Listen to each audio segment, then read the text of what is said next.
pote de Saperlipopette. Sapristi, moi je serai rentier. Il ne fait pas si bon s'user les culottes sur les bancs. Saperlipopetouille. Hélas, lui s'éloigne par-delà la montagne comme le sel des larmes d'enfance. Départ et indifférence. Absent le jour de la naissance de son fils, le capitaine d'infanterie, brave soldat de 40 ans, fringant célibataire des villes de garnison. Et c'est les disputes les jours de perme, et les lettres ne consolent pas. C'est pour l'enfant l'ailleurs dès toujours.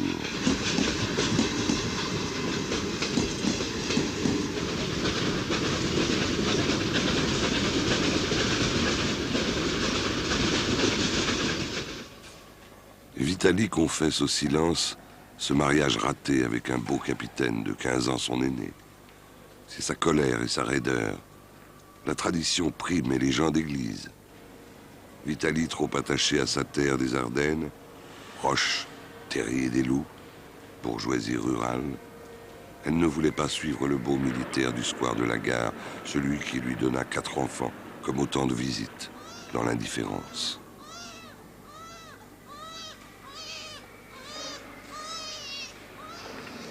Chef de famille autoritaire, elle donne à tout avec courage et intolérance.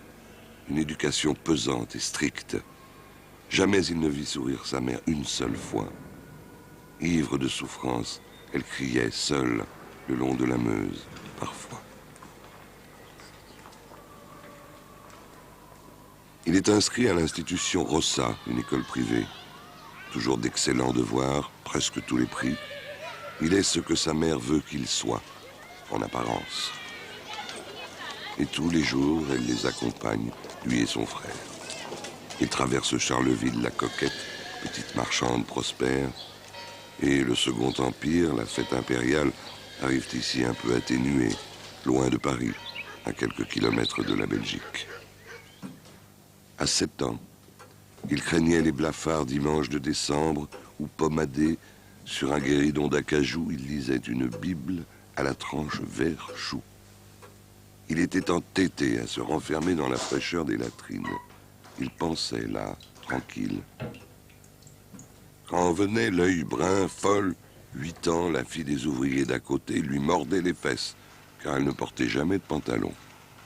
Il n'aimait pas Dieu, mais les hommes. Qu'au soir fauve, noir en blouse, il voyait rentrer dans les faubourgs, où les crieurs, en 3 roulements de tambour, font autour des aidés rire et gronder les foules.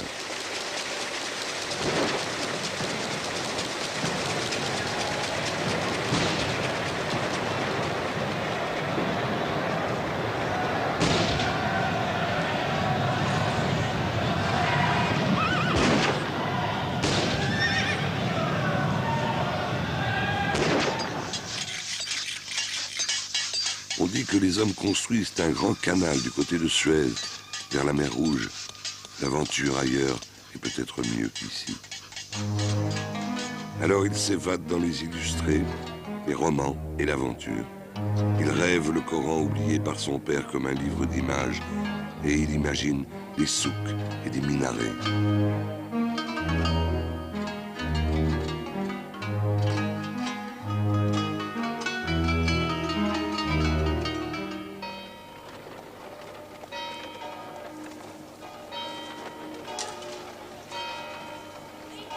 Place du Saint-Sépulcre, un jour de communion comme tous les dimanches, en rang serré. On va à l'église.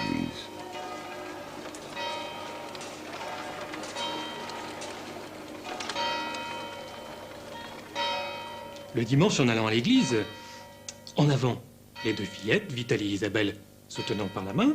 Au 2e rang, les 2 garçons, Arthur et Frédéric, se tenant également par la main. Madame Rimbaud fermait la marche, à distance réglementaire. Christ, oh Christ, éternel voleur des énergies. Vraiment, c'est bête, ces églises de village, où 15 laids marmots encrassant les piliers écoutent, grasseyant les divins babillages, un noir grotesque dont fermentent les souliers. Le chemin des écoliers, c'est un bras de la Meuse qui mène au moulin. Là, il ne parlait guère, il s'échappait souvent. Et le copain de La Haye le rejoignait parfois. Merde à Dieu, et Napoléon III mérite les galères. Et la bonne blague, un jour, il finit par avouer qu'il composait des vers, qu'il en avait même envoyé en secret au petit prince impérial pour sa communion. 5 bis quai de la Madeleine, ils ont déménagé. Et de plus en plus, à reculons, il rentre chez sa mère, trop debout, toute froide et noire.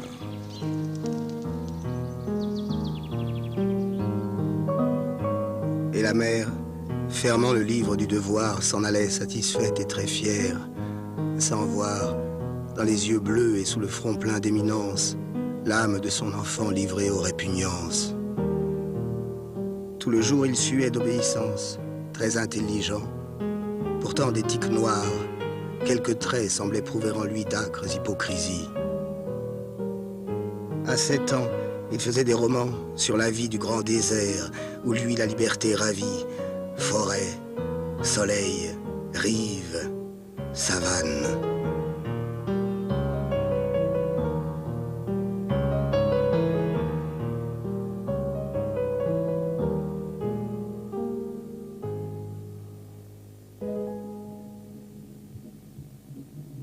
Je meurs, je me décompose dans la platitude, dans la mauvaiseté, dans la grisaille. Je m'entête affreusement à adorer la liberté libre.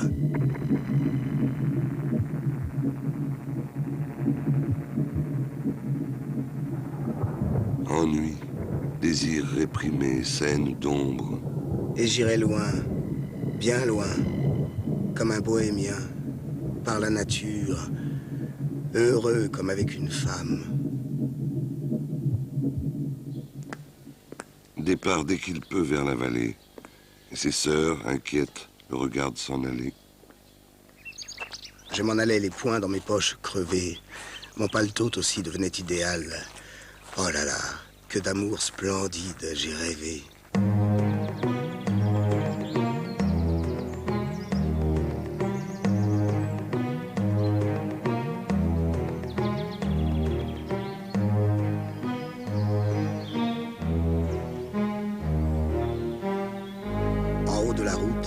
D'un bois de laurier, je l'ai entouré avec ses voiles amassées, et j'ai senti un peu son immense corps.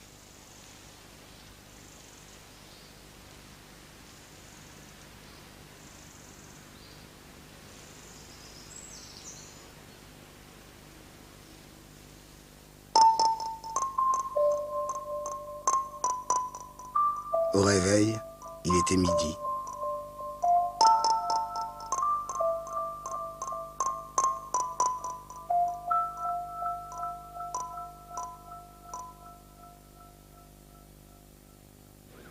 Au collège, jumelé au petit séminaire, le meilleur élève, le jeune Rimbaud. Laissez-le lire tout, faites-lui lire tout. Le proviseur dédoué disait de lui à sa mère, rien de banal ne germera dans cette tête. Ce sera le génie du mal ou le génie du bien. Enfin, on l'espérait déjà à Normal Sup, peut-être un jour préfet.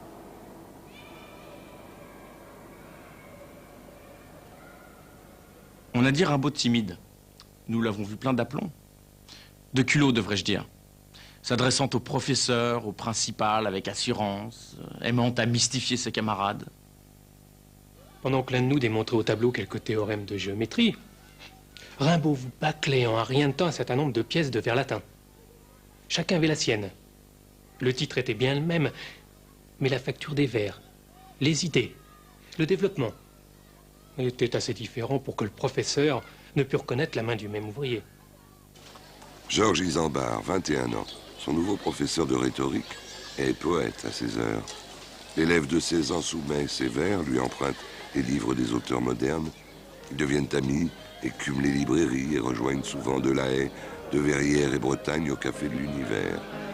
Là, ils refont le monde, parlent politique et surtout de Paris, où les choses se font. Ils s'échangent l'éclipse, la lanterne, les fascicules anti-bonapartistes et ceux du Parnasse contemporain, revue de poésie nouvelle. Ils partagent le vieil Hugo en exil, républicain contre l'usurpateur, et Théodore de Banville, et Mallarmé,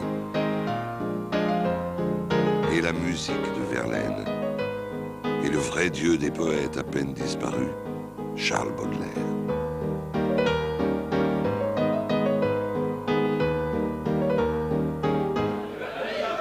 soir, Isambard le regarde s'en aller avec des livres sous les bras, ces livres qu'il lui prête pour échapper à la platitude, l'étroitesse et l'ennui.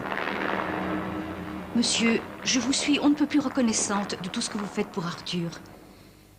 Vous lui prodiguez vos conseils, vous lui faites faire des devoirs en dehors de la classe. C'est autant de soins auxquels nous n'avons aucun droit. Mais il est une chose que je ne saurais approuver. Par exemple, la lecture du livre, comme celui que vous lui avez donné il y a quelques jours. Les Misérables, de Victor Hugo. Mon affection pour lui s'accrut en raison de cette détresse morale ainsi révélée. Ne sachant rien de ce qu'il faut savoir, résolu à ne rien faire de ce qu'il faut faire, je suis condamné, dès toujours, pour jamais.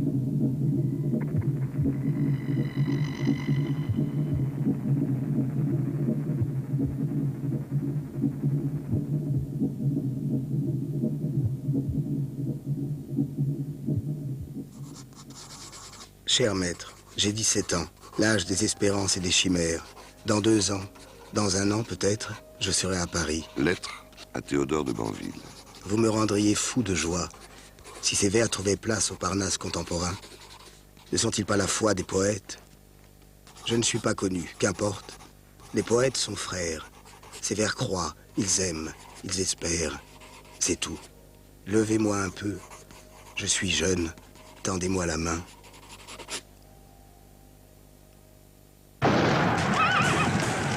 La France déclare la guerre à la Prusse. Les opérations militaires se déroulent non loin de Charleville. Les professeurs d'un petit collège de province ont découvert parmi leurs élèves un prodigieux cerveau. Ils ont fièrement et par tous les moyens développé, nourri cette intelligence, mais ils l'ont bientôt vu avec terreur parvenir à une puissance inattendue. La remise des prix du mois d'août, ils s'en désintéressent. De toute façon, les cours ne reprendront pas, le collège a brûlé pour cause de guerre. Les grandes vacances commencent, à 16 ans. Et il étouffe à Charleville, où chaque heure pèse. J'espérais des bains de soleil, des promenades infinies, du repos, des voyages, des aventures, des bohémienneries. Les Allemands ont coupé les voies directes pour Paris. Ils passent par Charleroi pour prendre le train. Première fugue.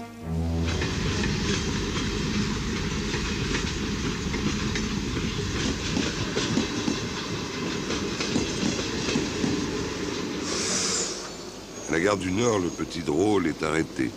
Son billet n'est pas valable. Prison de Mazas. C'est là qu'il apprend la chute de l'Empire. 4 septembre 70. La Troisième République est proclamée.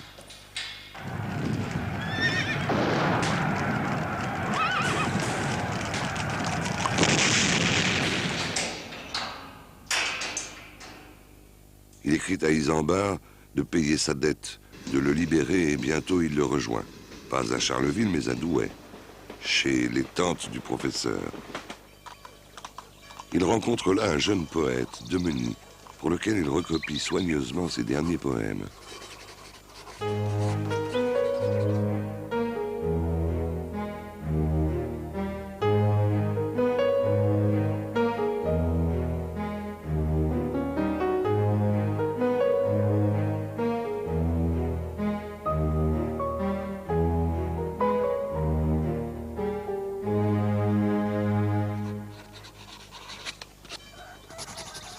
Sa mère s'inquiète, le rappelle.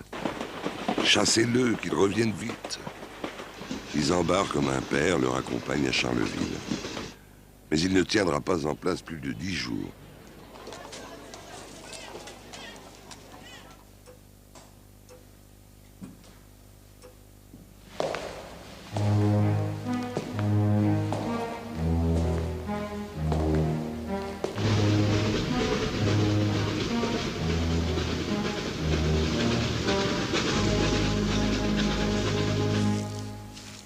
Petit poussé rêveur, j'égrenais dans ma course des rimes.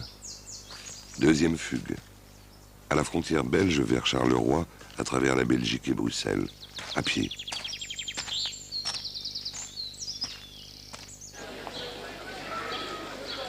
Sans prévenir, il va chez un ami d'Isambard, Paul Durand. Il l'héberge quelques jours, le nourrit et l'habille de neuf.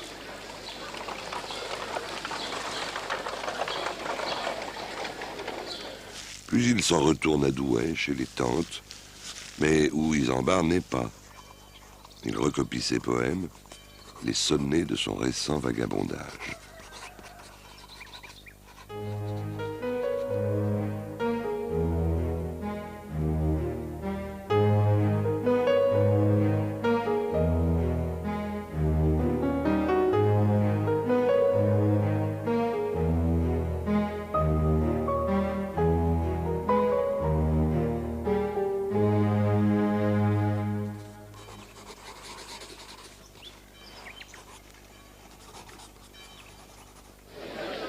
Oui, le petit Rimbe est passé par là et est reparti.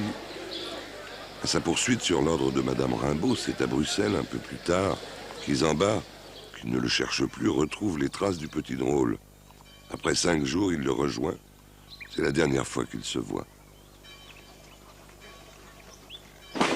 Et retour à Charleville, par l'intermédiaire du commissaire de police, cette fois-là.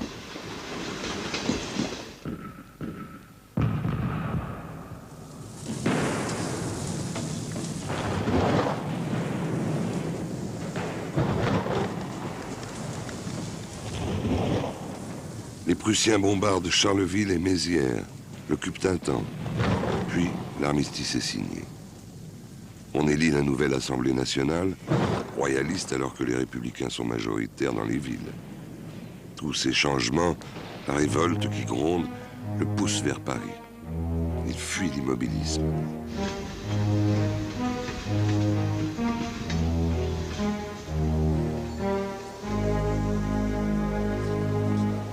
Il veut partager l'effervescence, se faire connaître. Un homme de lettres, sûr de lui. Pourquoi pas un journaliste? Il a une adresse. Se rend chez le caricaturiste André Gilles, qui lui donne quelques sous et le met à la porte. Alors, le ventre creux et sans argent, il va errer dans la capitale longtemps assiégée. Ne sachant où aller, abruti par la faim, il traîne et la ville est prête à se soulever. Il rentre à Charleville, 5 jours à pied.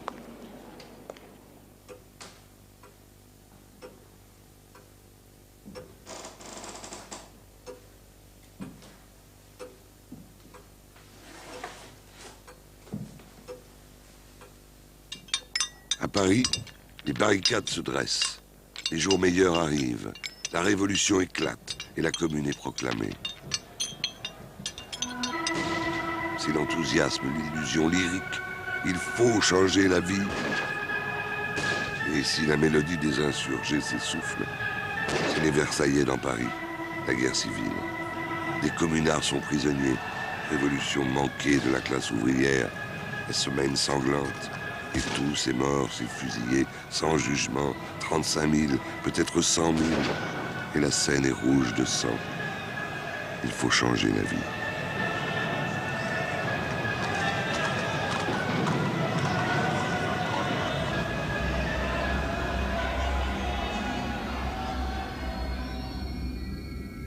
Charleville, 15 mai 1871. Voici de la prose sur l'avenir de la poésie. Je est un autre. La première étude de l'homme qui veut être poète est sa propre connaissance entière. Il cherche son âme, il l'inspecte, il la tente, l'apprend. Dès qu'il la sait, il doit la cultiver. Il s'agit de faire l'âme monstrueuse. Je dis qu'il faut être voyant, se faire voyant.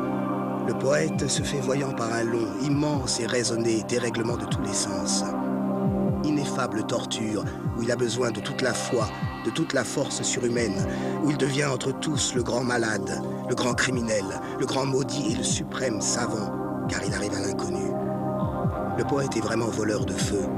Il est chargé de l'humanité. Il devra faire sentir, palper, écouter ses inventions, trouver une langue. Toute parole étant idée, le temps d'un langage universel viendra. La poésie ne rythmera plus l'action, elle sera en avant. Venez, chère grande dame, on vous appelle, on vous attend. 10 septembre 71, il arrive à Paris.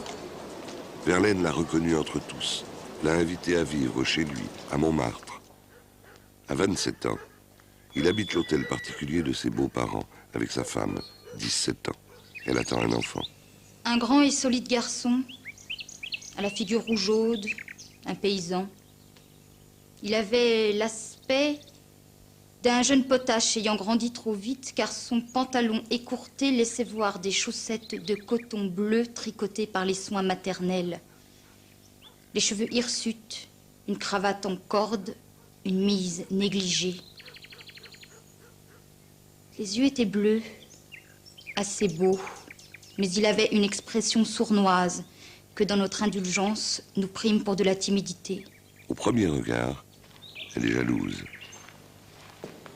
Une vraie tête d'enfant, dodue et fraîche, sur un grand corps osseux et comme maladroit d'adolescent qui grandissait encore, et de qui la voix, très accentuée en ardennais, presque patoisante, avait ses hauts, ses bas de la mue. Ah, me te souvient-il, comme ils sont inséparables. Verlaine le présente au tout Paris des poètes, et leur longue promenade autour de la butte, au café du quartier Truden et du quartier Latin, et les passages. Verlaine nous disait « L'homme était grand, bien bâti, presque athlétique, le visage parfaitement ovale, d'ange en exil, les cheveux châtain clair mal en ordre et les yeux d'un bleu clair inquiétant. » Moi, j'ajouterais, avec je ne sais quoi fièrement poussé ou mauvaisement, de fille du peuple, de son état de blanchisseuse, à cause de vastes mains rougies d'engelure par la transition du chaud au froid, lesquels eussent indiqué des métiers plus terribles, appartenant à un garçon.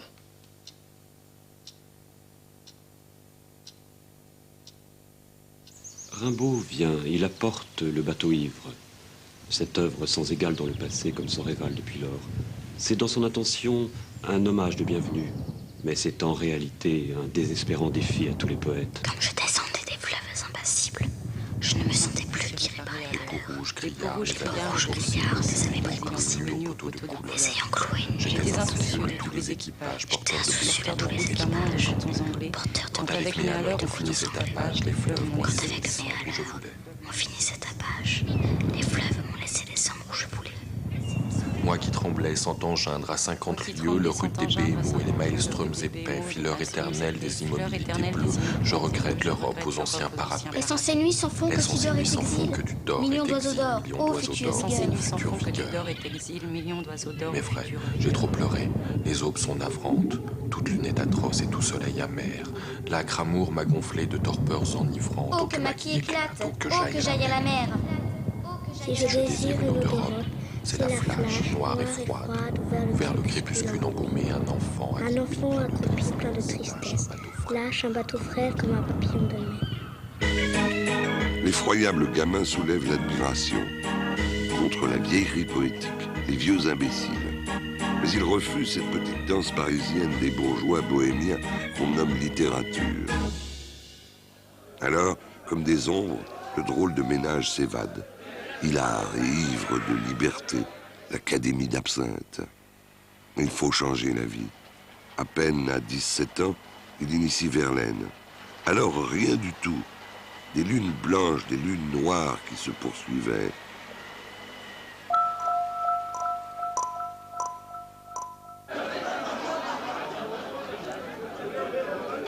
Jamais travailler, hurler dans les rues, à quatre pattes, sous les ponts, comme des épaves. Et j'ai vu quelquefois ce que l'homme a cru voir.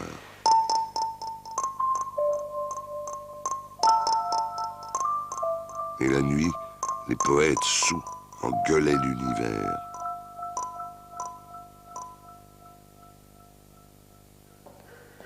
Et le soir, ils rentrent parfois, et comme ils peuvent. Rimbaud est monstrueux, arrogant, Il refuse de se laver, devient pouilleux, on le chasse. Verlaine est souvent ivre. Nombreuses scènes de violence contre sa femme. Un jour, il veut l'étrangler.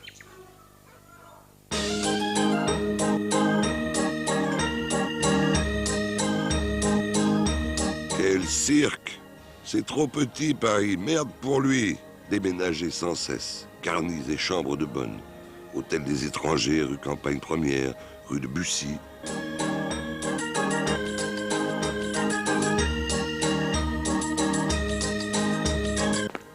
Merde pour lui et à pied. Maintenant, on le repousse, on l'évite, le petit crapaud. Car qui s'y frotte s'y pique.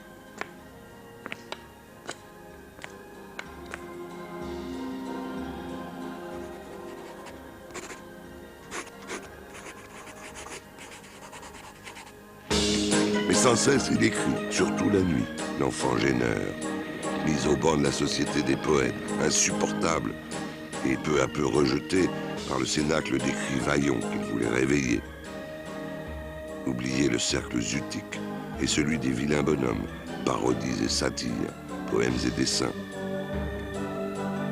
Il invente maintenant les couleurs des voyelles à l'âme monstrueuse et merde pour lui. Et seul Verlaine le suit. Et cette réputation qu'on leur fait. Paris, c'est tout petit, c'est étriqué, une triste mélodie. Vertige, écroulement, déroutes et pitié.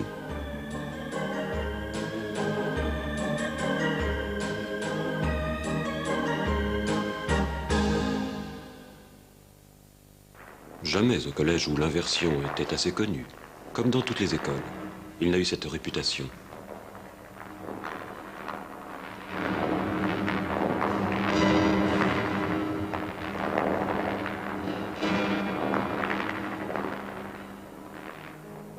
Ma pauvre Mathilde, n'aie pas de chagrin, ne pleure pas, fais un mauvais rêve.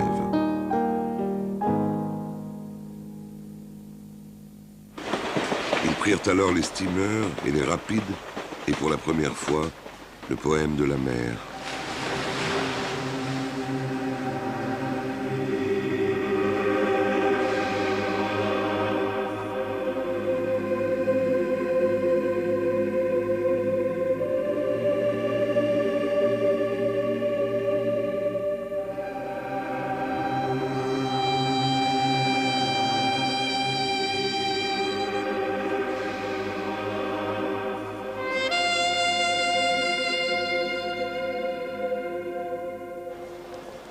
Charing Cross, la gare.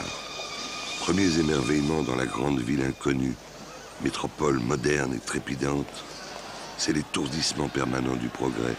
Les rues grouillantes, les constructions industrielles, les fabriques immenses, les armatures d'acier, le premier métro.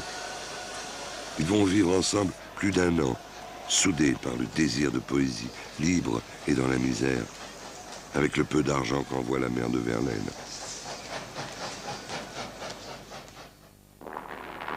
J'avais pris l'engagement de le rendre à son état primitif de fils du soleil. Et nous errions, nourris du vin des cavernes et du biscuit de la route, moi pressé de trouver le lieu et la formule.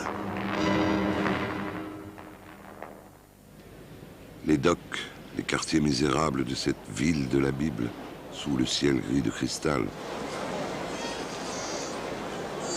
Ils fréquentent un temps les communards exilés. À force, ils apprennent l'anglais. Dans les chansons populaires, dans Edgar Poe et les pubs miséreux.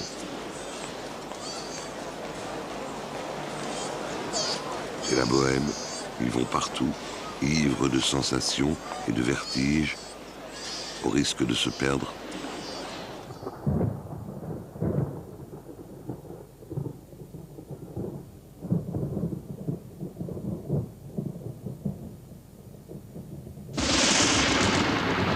Lui était presque un enfant. J'ai oublié tout mon devoir humain pour le suivre. Quelle vie! La vraie vie est absente. Nous ne sommes pas au monde. Je vais où il va, il le faut. Il dit, je n'aime pas les femmes. L'amour est à réinventer, on le sait. La daron fin flexible exige son retour immédiat dans les Ardennes. Elle est allée à Paris rencontrer la mère et la femme de Verlaine. Menace de procès, calomnie. On l'accuse d'un vice abominable. En décembre, il quitte Londres. Il vient d'avoir 18 ans.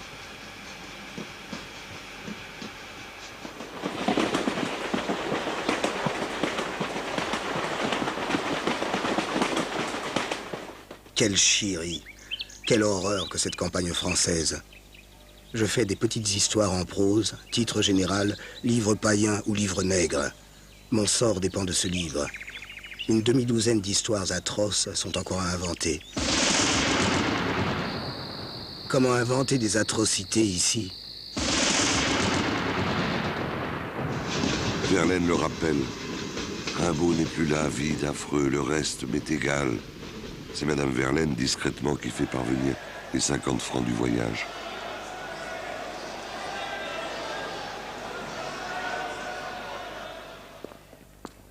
Les voilà réunis. Ils écrivent Verlaine des aquarelles fragiles, mélancoliques, Rimbaud des vertiges, ses proses les plus modernes, et il met au net le brouillon de son livre païen. Il marche beaucoup aussi, tous les jours. Des courses énormes dans les faubourgs et la campagne. Fréquente les pubs quelquefois, les concerts, les théâtres. Dans le quartier derrière la gare, c'est un drôle de ménage dans la maison de briques.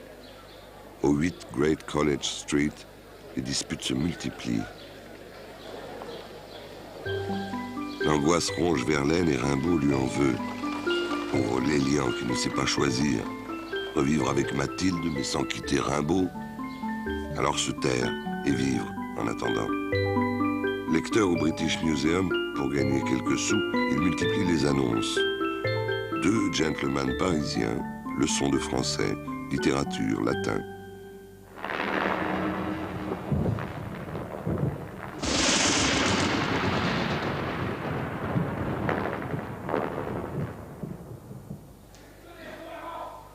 Et Verlaine boit beaucoup, leur liaison est suspecte. Ils se battent souvent, se raccommodent. Rimbaud s'est moqué, mais un hareng du marché, c'est un simple prétexte et Verlaine s'en va. Reviens, reviens, cher ami, seul ami, reviens. Je te jure que je serai bon. Avec moi seul, tu peux être libre. Si ta femme revient, je ne te compromettrai jamais en t'écrivant. Le seul vrai mot, c'est « reviens ». Je veux être avec toi, je t'aime.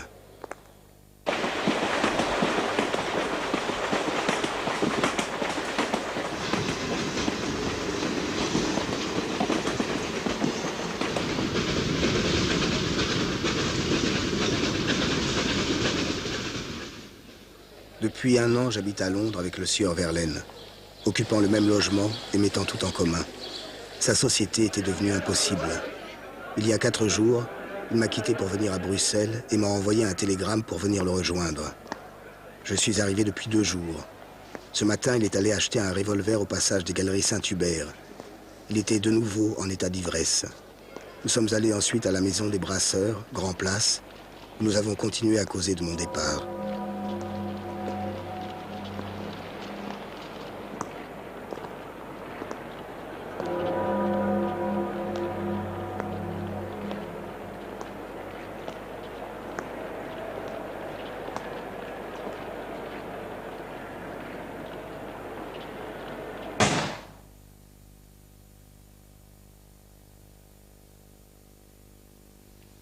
J'avais écrit à ma femme qui habite Paris de venir me rejoindre.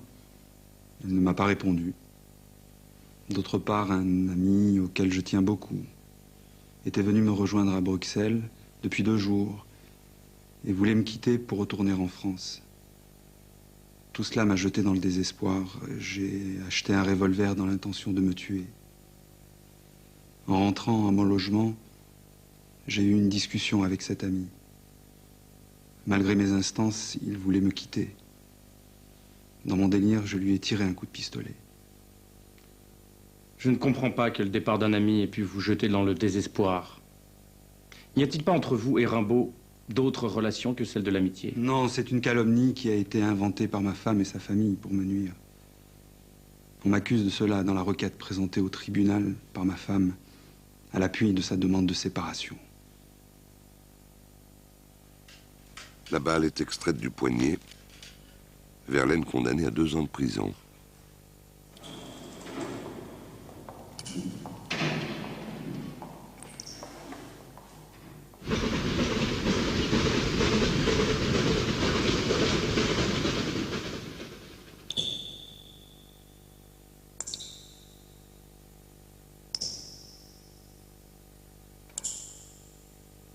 Enfermé dans le grenier à Roche, il termine de rédiger une saison en enfer, le carnet du damné. Un soir, j'ai assis la beauté sur mes genoux.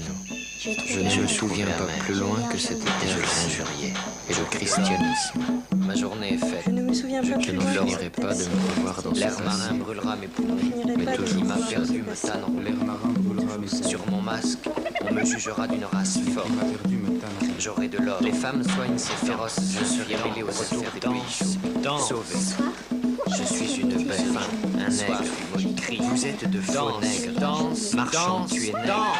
Magistrat, tu es nègre. Général, tu es nègre. Danse, j'aurai de l'or. Tu as bu d'une liqueur non taxée de la fabrique de Satan. Soir, crie, je suis bonne. Danse, danse, danse, danse. Le désert, l'ennui et la colère.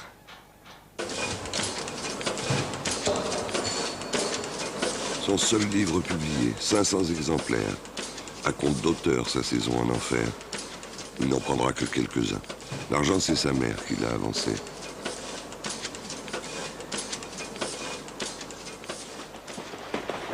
À Paris, désormais on lui tourne le dos.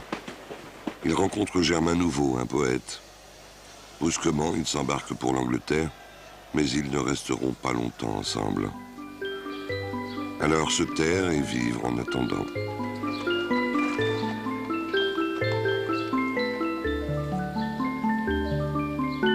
Lecteur au British, il essaie de donner des leçons d'anglais, passe des annonces, cherche à se caser anywhere.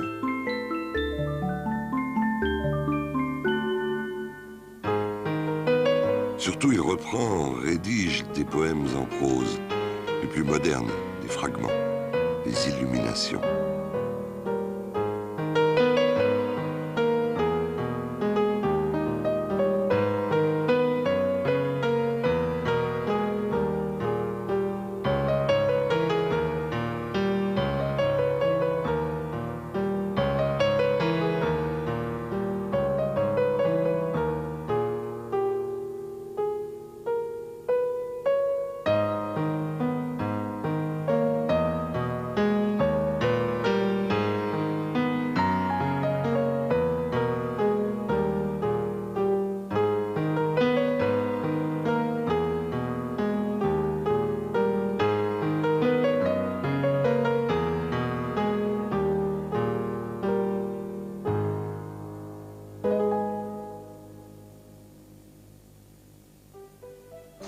Sa mère vient passer un mois à Londres avec sa sœur Vitalie.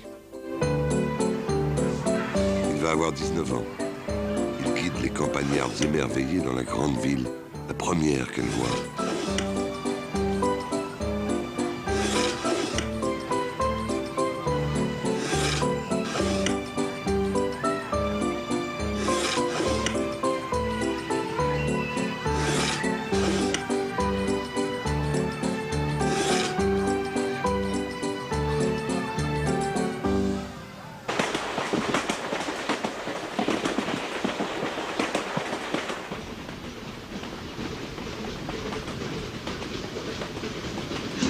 Retour précipité à Charleville. Les autorités militaires le convoquent pour le tirage au sort légal. Il est finalement dispensé sur réclamation. N'importe où plutôt qu'ici. Le temps pesant de Charlestown. Il veut déjà repartir. Allemagne, Italie, apprend les langues. Fait acheter à sa mère un piano. Prend des cours.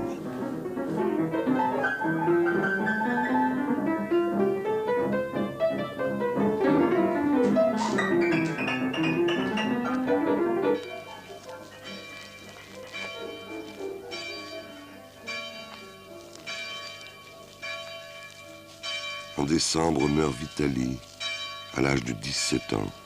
Sa petite sœur, synovite tuberculeuse. Très affecté, il se fait raser les cheveux.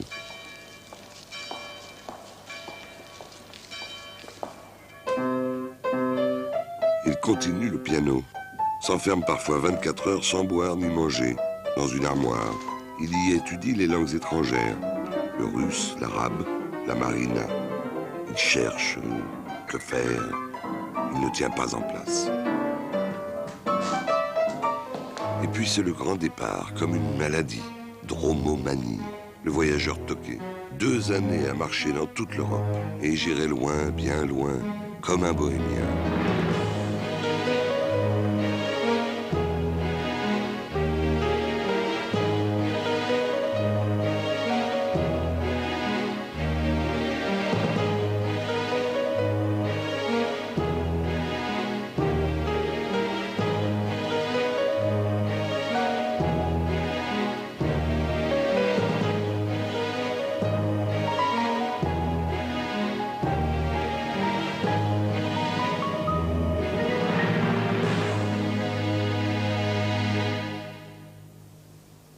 Un jour de mai 76, en Hollande, il signe un engagement dans l'armée des Indes pour 6 ans.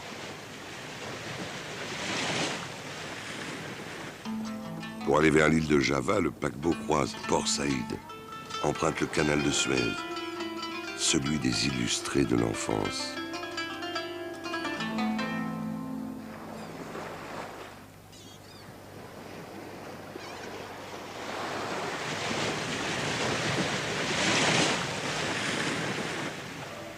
Arrivé à Batavia, il doit accomplir un service de 4 mois. Mais très vite, il déserte et traverse l'île à pied.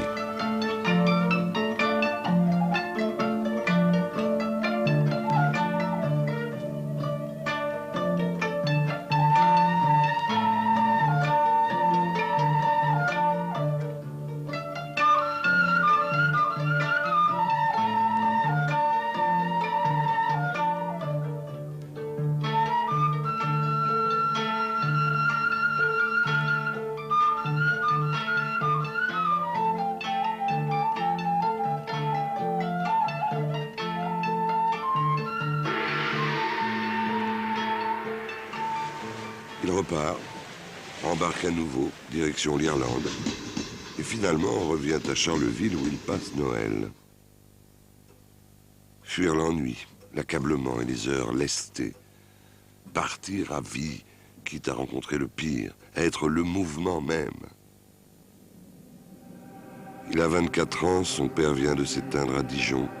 À pied, il traverse le Saint-Gothard, le grand passage, la porte vers l'Italie. Vers l'Orient. Je suis le piéton de la grande route. Et j'irai loin, bien loin, comme un bohémien, par la nature.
« 17 août 1880. J'ai quitté Chypre avec 400 francs depuis près de 2 mois. J'ai cherché du travail dans tous les ports de la mer Rouge. C'est monsieur Dubar qui m'a parlé d'un jeune homme qu'il employait dans les magasins où se font les triages du café. Le café vendu par les Arabes contient toutes sortes d'impuretés, de saletés qu'il faut séparer, qui peuvent encore avoir une certaine valeur.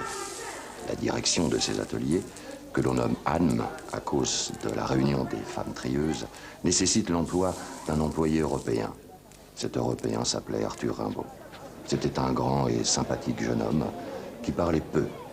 Et lorsqu'il donnait une explication souvent nette et concise, il parlait toujours en ponctuant avec le bras par des petits gestes coupants et secs. Aden, où le temps est provisoire, lieu d'infortune et de garnison. Un vrai bout du monde, la ville de commerce des Anglais. Nuit et jour, la chaleur est suffocante, l'eau potable se vend cher. Peu importe la richesse de l'Orient, les caravanes venues d'Arabie et toutes ces races, ces nationalités, il se sent prisonnier. Monsieur Dubar était très satisfait de Rimbaud, d'autant que celui-ci parlait pratiquement couramment l'arabe, ce qui lui valait la considération de ses employés indigènes. Ces employés d'ailleurs qu'il le nommait Karani, ce qui littéralement veut dire le méchant. C'est le nom donné habituellement aux directeurs de sous-ordre, même les plus sympathiques.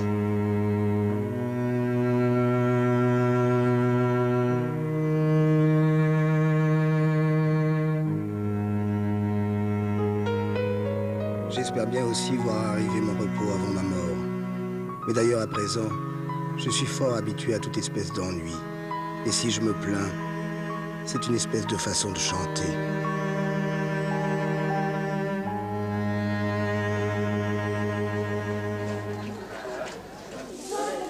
Pour un salaire qu'il sait médiocre, il travaille sans relâche jour après jour, du matin au soir. L'agence Bardet vend ou troque aux indigènes des produits européens et exporte des marchandises plus ou moins rares, surtout du café.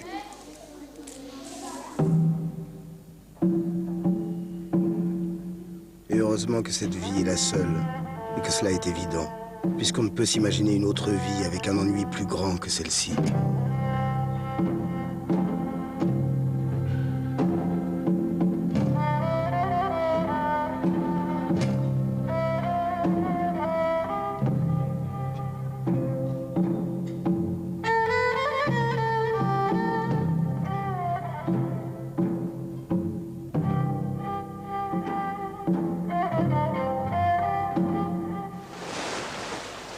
Rimbaud assistait souvent aux discussions que j'avais avec M. Dubar sur le Harar et les perspectives d'avenir que je fondais sur notre installation dans ce pays. Rimbaud insistait, me priait pour que je l'y envoie, ce que j'ai fait.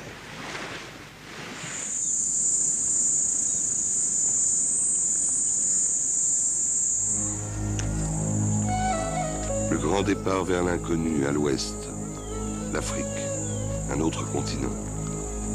Et il profite d'une caravane pour rejoindre le Harar, à 300 km de la côte, traverser le désert de Somalie en direction des montagnes, vers les hauts plateaux. Il va sans dire qu'on ne peut aller là qu'armé et qu'il y a danger d'y laisser sa peau dans les mains des galas. Il n'y a point de route et point de communication. On va d'Aden à Harar, par mer d'abord d'Aden à Zeila, de là au Harar, par 20 jours de caravane.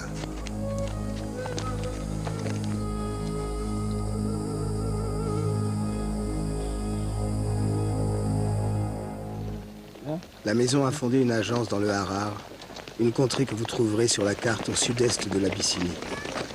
On exporte de là du café, des pots, des armes, etc., qu'on acquiert en échange de cotonnades et de marchandises diverses.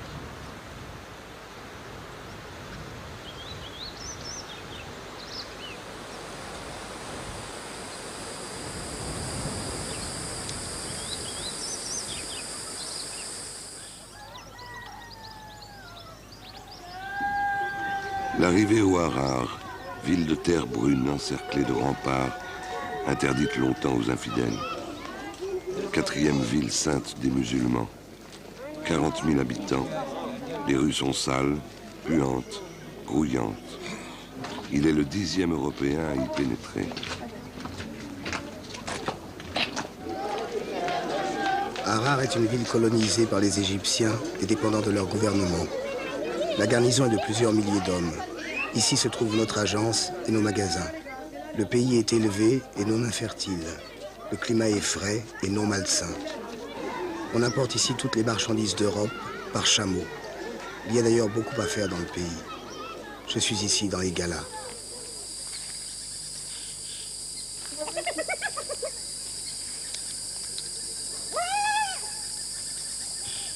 Harar la nuit, ville des hyènes.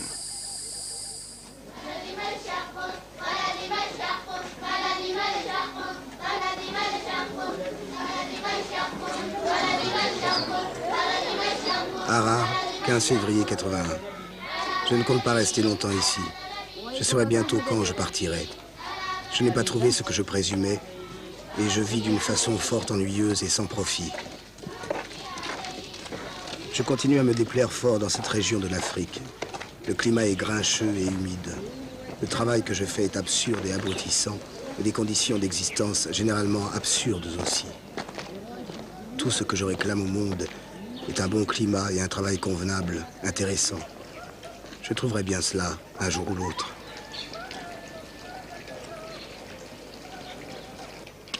« 4 mai 81.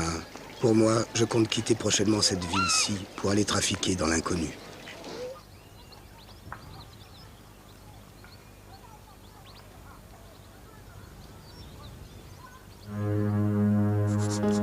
Monsieur, veuillez m'envoyer le plus tôt possible les ouvrages ci-après inscrits sur votre catalogue. La lettre de métallurgie, le droit fixé urbain et agricole, l'exploitation commandement de machinerie du verrier, du brick, architecture du faïencier, du fondeur en tout métaux, minéralogie, maçonnerie, de la renée. Il écrit à sa mère. Quant à revenir en France, qu'irai-je chercher là, à présent? Il vaut beaucoup mieux que je tâche d'amasser quelque chose par ici. Ensuite, je verrai. L'important et le plus pressé pour moi, c'est d'être indépendant n'importe où. Au mois de mai, Arthur Rimbaud tombe malade, mais il ne restera alité qu'une quinzaine de jours. Se sentant mieux, il demande à partir pour Boubassa dans le sud. C'est la pointe extrême atteinte par une colonne égyptienne du temps du Raouf Pacha, le conquérant et le premier gouverneur égyptien du Harar. J'accepte de tenter l'essai, espérant que Rimbaud rapportera des renseignements intéressants et favorables à l'extension de notre société.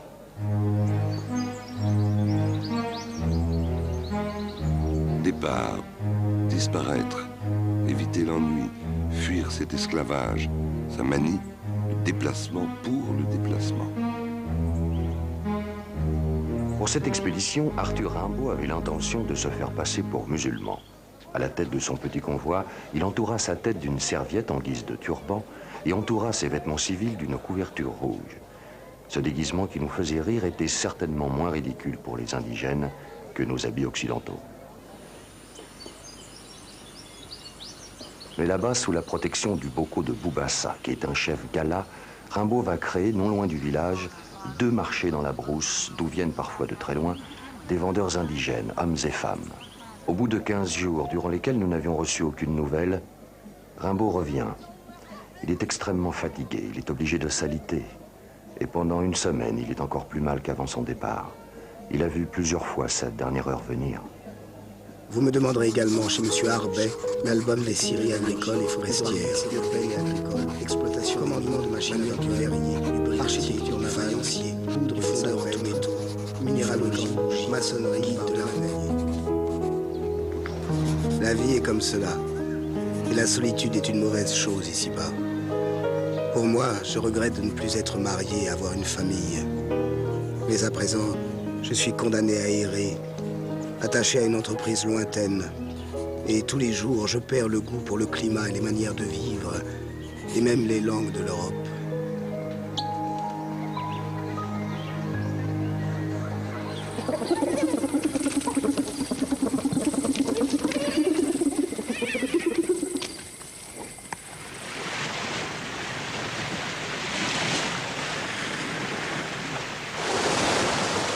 Il est déçu de ne pas être nommé à la tête de l'agence de Harar, mais sa démission est refusée.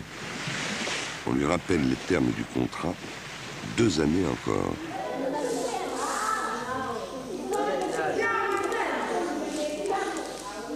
Alors vivre en attendant et se taire.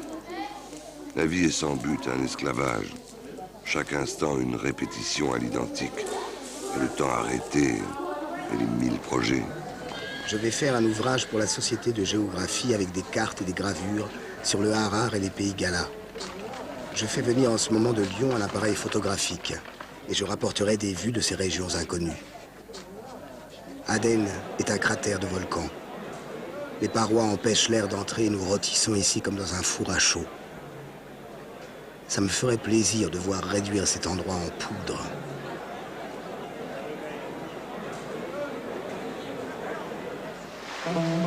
À quoi servent ces allées et venues, et ces fatigues, et des aventures chez des races étranges, et ces langues dont on se remplit la mémoire, et ces peines sans nom, si je ne dois pas un jour, après quelques années, pouvoir me reposer dans un endroit qui me plaise à peu près et trouver une famille, et avoir au moins un fils que je passe le reste de ma vie à élever à mon idée, à orner et à armer de l'instruction la plus complète qu'on puisse atteindre à cette époque, et que je vois devenir un ingénieur renommé, un homme puissant et riche par la science.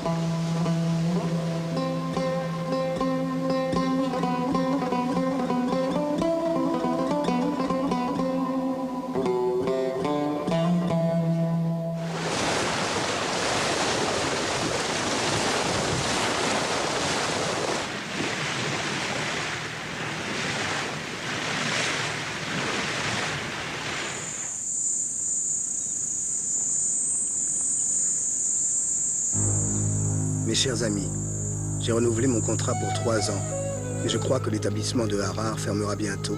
Les bénéfices ne couvrent pas les frais. Vous me parlez des nouvelles politiques. Si vous saviez comme ça m'est indifférent. Plus de 2 ans que je n'ai pas touché un journal. Tous ces débats me sont incompréhensibles à présent. Comme les musulmans, je sais que ce qui arrive, arrive, et c'est tout.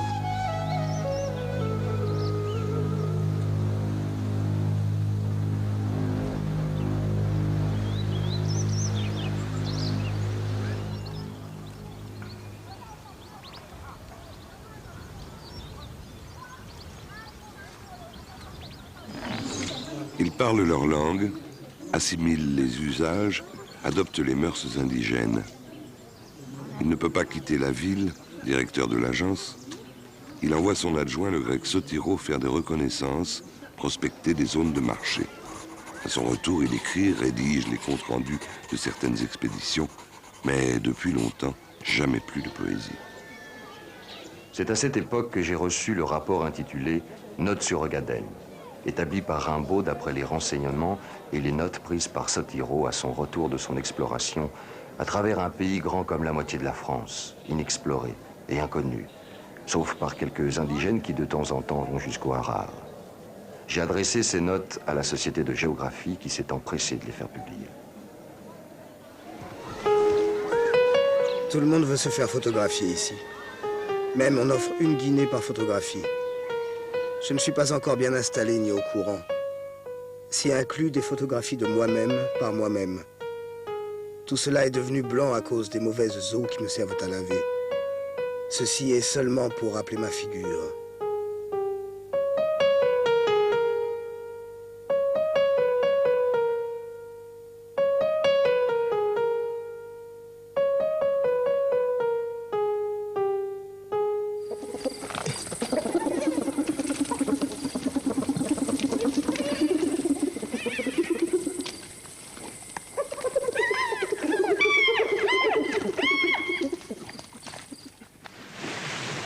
Semaines de voyage, troubles politiques à Harar, difficultés commerciales.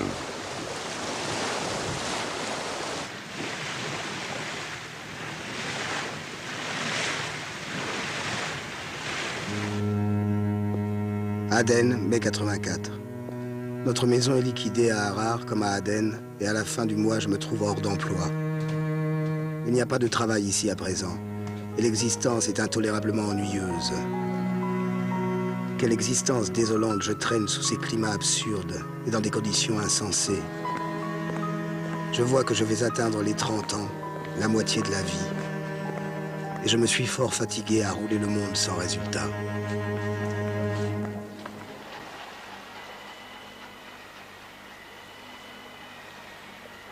À Paris, au printemps, Verlaine publie Les Poètes maudits. Il y est question de Rimbaud.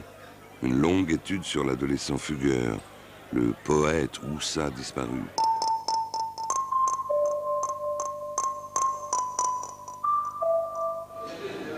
Depuis un an, les affaires ont repris à Aden.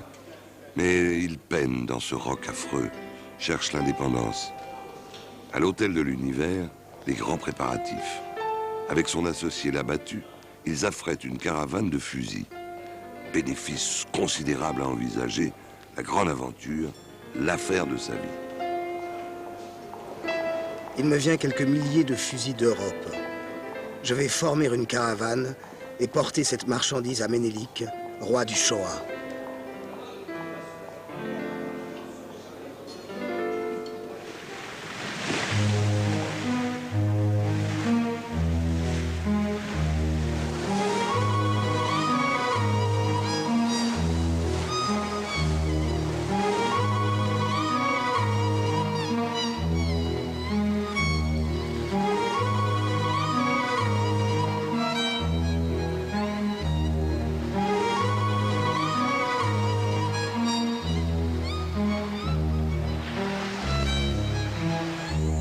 Tadjoura, territoire d'Obok, colonie française. Ils sont quelques Européens aventuriers, commerçants, à l'autre bout du monde, au milieu de nulle part.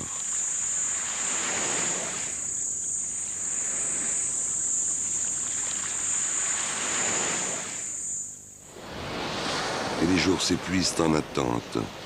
1 an dans le village d'Ankali. On crève de chaleur à l'extrémité oubliée d'un continent. L'exportation d'armes est interdite vers le Shoah, par les Anglais, par les Français. Toutes les caravanes sont arrêtées. Temps suspendu, désespoir à crever. Et l'associé l'abattu meurt d'un cancer, comme meurt bientôt Soleillet, qui les avait rejoints, et les 2000 fusils, les 60 000 cartouches, qui attendent là, enterrés sous le sable. La caravane Soleillette est celle de M. Franzoge, campé dans la Palmeraie, située en dehors du village d'Ankali. Monsieur Rimbaud, lui, avait pris demeure dans une cabane à l'intérieur du village, grande, décharnée, cheveux grisonnants sur les tempes. Vêtu à l'européenne, fort sommairement d'ailleurs, avec des pantalons plutôt larges, un tricot, une veste gris kaki.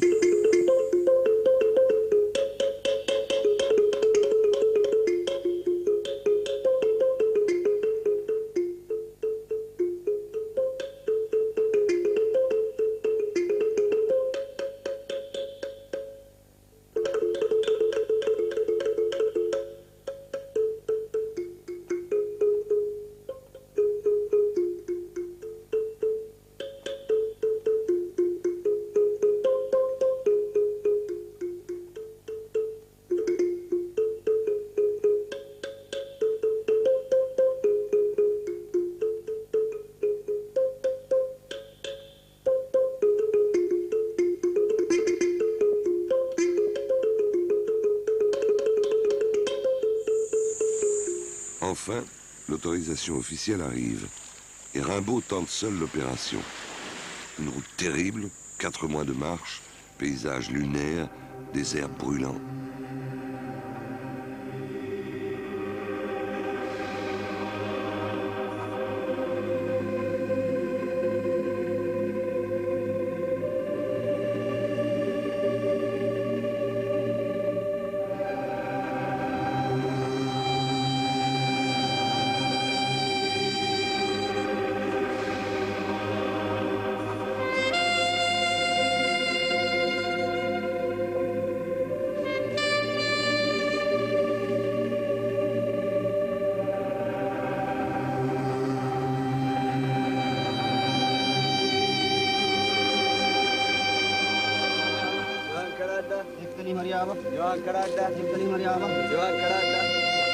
La caravane se lève, 100 chameaux, 34 chameliers. Il est vrai que nous marchons avec des armes à feu et les Bédouins n'ont que des lances. Mais toutes les caravanes sont attaquées. Les gens de la route sont les Dankali, pasteurs bédouins, musulmans fanatiques. Ils sont à craindre.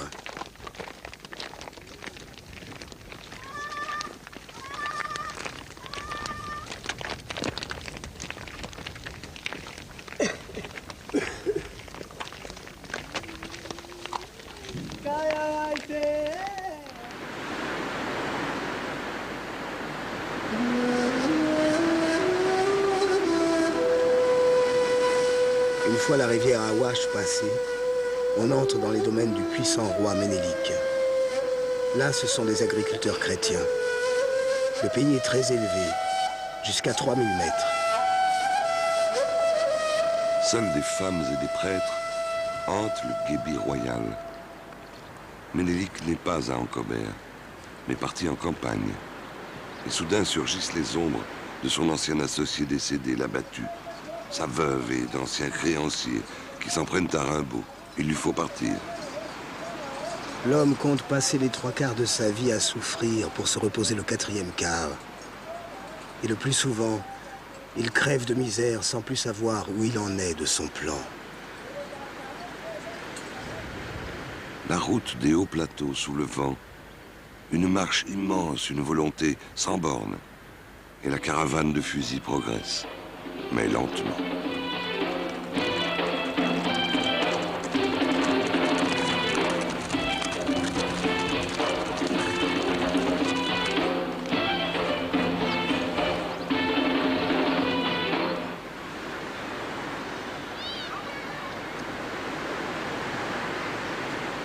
Une halte, et leur curiosité, et son silence.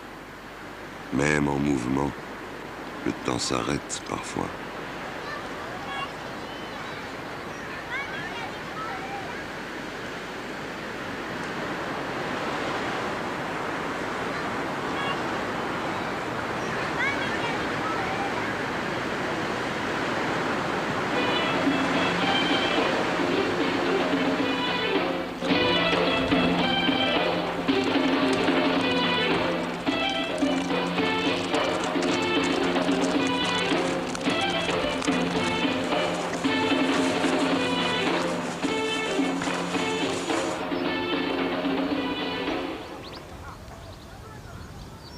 Le roi a fait sa résidence sur la haute colline d'Entoto, où pousse l'eucalyptus.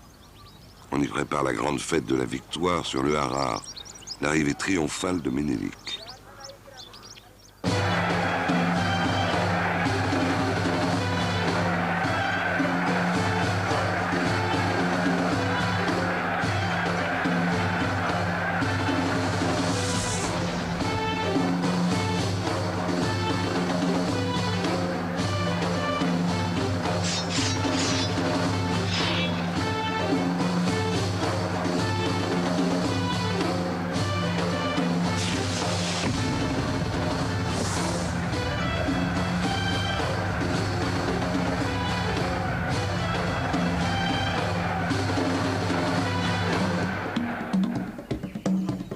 Plusieurs jours de palabres dans la salle du conseil, face à Ménélik le rusé.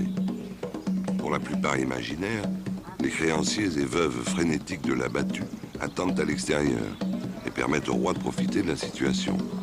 Rimbaud doit lui rembourser toutes les dettes, réelles ou supposées. La négociation de cette caravane se fit dans des conditions désastreuses. Ménélik s'empara de toutes les marchandises et me força de les lui vendre à prix réduit. Mon affaire a très mal tourné et j'ai craint quelque temps de redescendre sans un thaler. Je sors de l'affaire avec très peu de choses.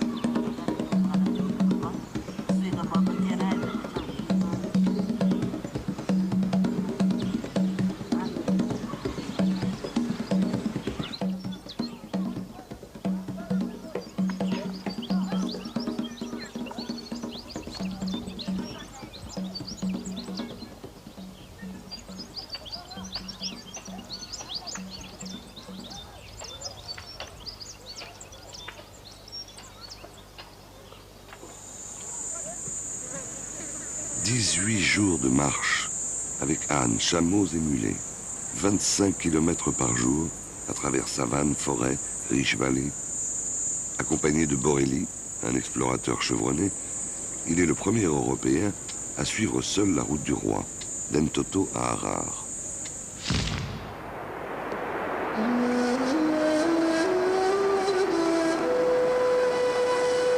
Le monde est très grand et plein de contrées magnifiques que l'existence de 1000 hommes ne suffirait pas à visiter. Mais d'un autre côté, je ne voudrais pas vagabonder dans la misère. Je voudrais avoir quelques milliers de francs de rente et pouvoir passer l'année dans 2 ou 3 contrées différentes, en vivant modestement et en faisant quelques petits trafics pour payer mes frais. Mais pour vivre toujours au même lieu, je trouverais toujours cela très malheureux.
Il approche maintenant de Harar, 3 années qu'il n'a pas vu la ville.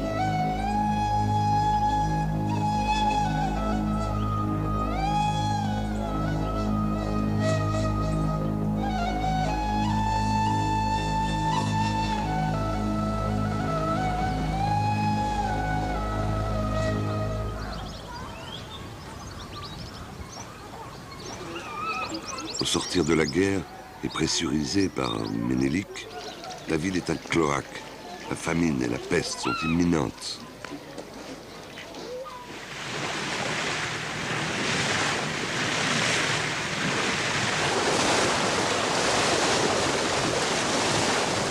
Son expédition a duré presque 2 ans. 21 mois, la belle affaire. Les fatigues et les déconvenues. Il rédige des notes sur son récent voyage, bientôt publié dans le Bosphore égyptien. Accompagné de Jami, son domestique, il décide d'aller au Caire se reposer. J'ai les cheveux complètement gris. Je me figure que mon existence périclite. Pourtant, je ne puis aller en Europe pour bien des raisons. D'abord, je mourrai en hiver. Ensuite, je suis trop habitué à la vie errante et gratuite. Enfin, je n'ai pas de position. Je dois donc passer le reste de mes jours errant dans les fatigues et les privations, avec l'unique perspective de mourir à la peine.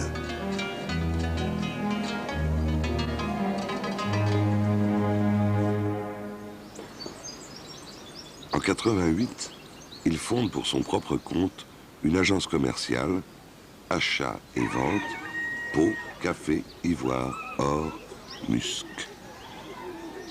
Je m'ennuie beaucoup, toujours. Je n'ai même jamais connu personne qui s'ennuyait autant que moi. Pour les affaires, elles vont tantôt bien, tantôt mal. Il y a une vingtaine d'Européens dans toute l'Abyssinie, y compris ces pays-ci. J'y suis le seul de nationalité française. Je suis toujours fort occupé dans ce satané pays. Ce que je gagne n'est pas en proportion des tracas que j'ai. Car nous menons une triste existence au milieu de ces nègres.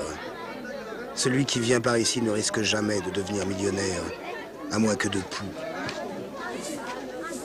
Il m'est tout à fait impossible de quitter mes affaires avant un délai indéfini. Harare, quand on est engagé dans les affaires de ce satané pays, on n'en sort plus. En parlant de mariage, je me porte bien. Toujours voulu dire que j'entendais. Mais il me blanchit un cheveu par minute. De vivre à l'étranger et même de continuer à vivre en Afrique. Je suis tellement déshabitué du climat de l'Europe que je m'y remettrai difficilement. On raconte qu'un jour, sous l'œil des indigènes, il empoisonna des chiens, ceux qui souillaient trop souvent les sacs de café de son magasin, et qu'il fut jugé et condamné. Rimbaud ou la terreur des chiens.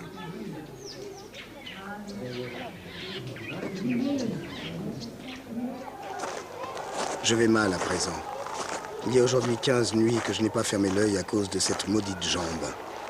La mauvaise nourriture, le logement malsain, le vêtement trop léger, les soucis de toutes sortes, l'ennui, la rage continuelle, tout cela agit très profondément sur le moral et la santé en très peu de temps. Une année ici en vaut 5 ailleurs.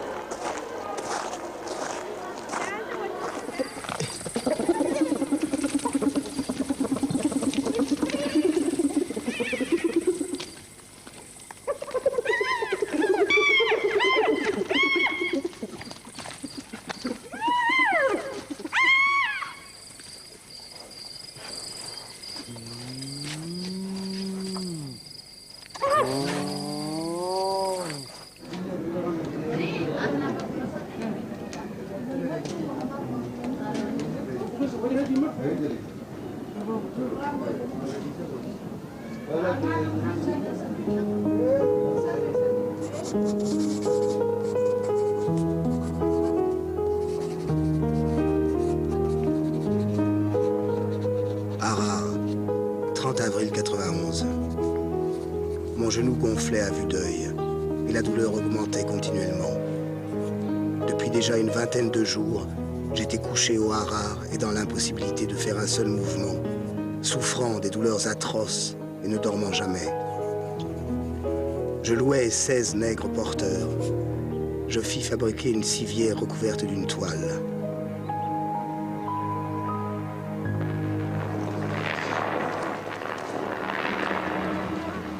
Dernier départ du Harare à 6 heures du matin. Il faudra plus de 10 jours pour rejoindre la côte. 10 jours de souffrance et de pluie.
Et je suis étendu, la jambe enchaînée de façon à ne pouvoir la mouvoir. Je suis devenu un squelette. Je fais peur. Ne pouvant me faire soigner à Aden, j'ai pris le bateau des messageries pour rentrer. Je suis arrivé hier, après 13 jours de douleur. Trop faible ici et saisi par le froid, j'ai dû rentrer à l'hôpital de la Conception.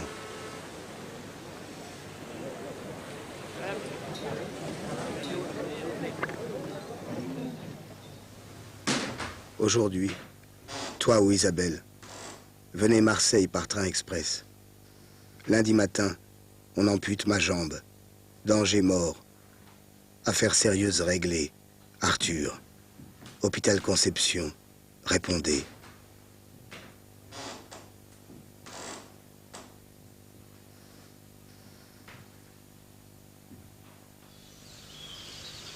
L'opération sera retardée. Puis le 27 mai, Rimbaud est amputé de la jambe droite.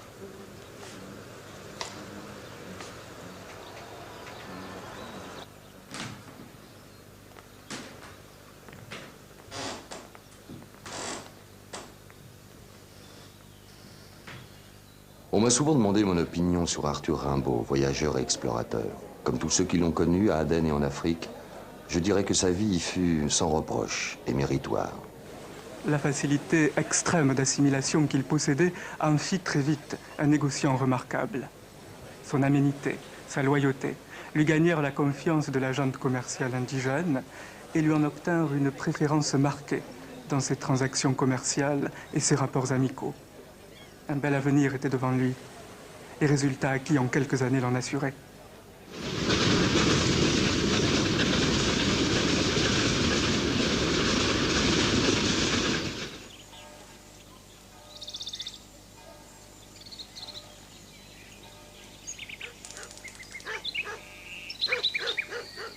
J'ai tenu dans mes bras ce corps souffrant et défaillant. J'ai guidé ses sorties, j'ai surveillé chacun de ses pas. Je l'ai conduit et accompagné partout où il a voulu. Je l'ai aidé toujours à rentrer, à monter, à descendre. J'ai retiré de son unique pied l'obstacle et l'embûche. J'ai préparé son siège, son lit, sa table. Bouché à bouché, je lui ai fait prendre quelque nourriture. Il m'a demandé d'aller en pleine nuit cueillir le pavot assoupissant, et j'y suis allée. J'avais peur, seule, loin de lui. Le repos trop tard, un mois d'été parmi les siens, et sa mère est bien restée la même, et la douleur progresse.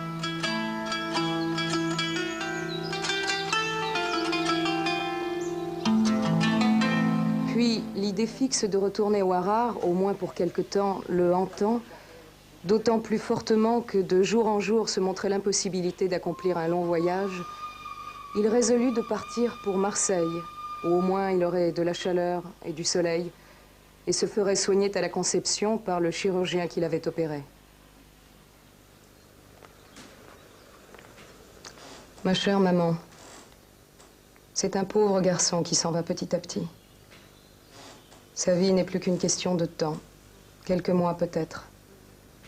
À moins qu'il ne survienne ce qui pourrait arriver d'un jour à l'autre, quelques complications foudroyantes. Il est très maigre. Ses yeux sont enfoncés et cerclés de noir. Il a souvent mal à la tête. Il se cramponne à la vie, à l'espoir de guérir. Et comme il se sent toujours bien malade, et que maintenant il se rend compte de son état la plupart du temps, il se met à douter de ce que lui disent les médecins. Marseille, lundi 5 octobre 1891. Ma chère maman, voici plus de 8 jours que son lit n'a pas été fait, parce qu'on ne peut même plus le prendre pour l'asseoir dans le fauteuil pendant le temps de le faire.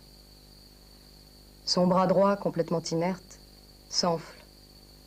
Son bras gauche, dont il souffre atrocement et qui est aux 3/4 paralysé, est décharné d'une façon effrayante. Je dois m'ingénier toute la journée pour l'empêcher de commettre de nombreuses sottises.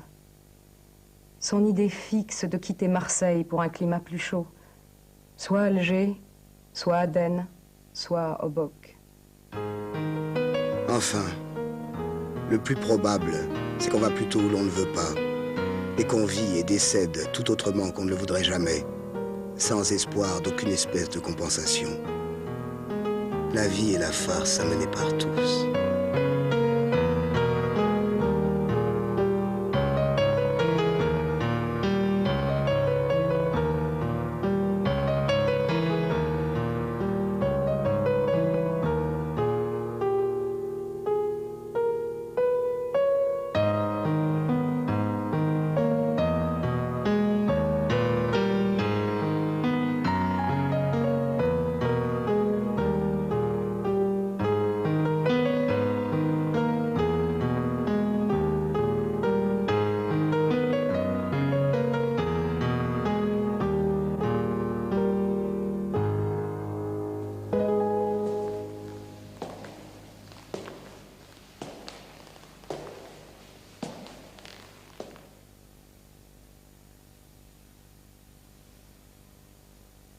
Il est le plus souvent plongé dans une léthargie qui est un sommeil apparent, dans lequel il perçoit tous les bruits avec une netteté singulière. Puis la nuit, on lui fait une piqûre de morphine. Éveillé, il achève sa vie dans une sorte de rêve continuel. Il dit des choses bizarres, très doucement, d'une voix qui m'enchanterait si elle ne me perçait le cœur. Ce qu'il dit, ce sont des rêves. Pourtant, ce n'est pas du tout la même chose que quand il avait la fièvre. On dirait, et je le crois, qu'il le fait exprès. C'est un être immatériel, presque, et sa pensée s'échappe malgré lui. Quelquefois, il demande aux médecins si eux voient les choses extraordinaires qu'il aperçoit. Et il leur parle et leur raconte avec douceur, en termes que je ne saurais rendre, ses impressions. Les médecins le regardent dans les yeux. Ces beaux yeux qui n'ont jamais été si beaux et plus intelligents.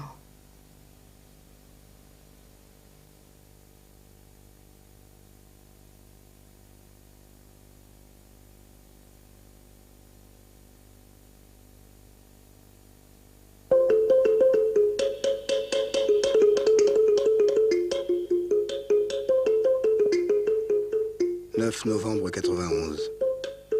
Monsieur le directeur, je viens vous demander si je n'ai rien laissé à votre compte. Je désire changer aujourd'hui de ce service-ci, dont je ne connais même pas le nom. Envoyez-moi donc le prix des services d'affinage à Suez. Je suis complètement paralysé, donc je désire me trouver de bonne heure à bord. Dites-moi à quelle heure je dois être transporté à bord.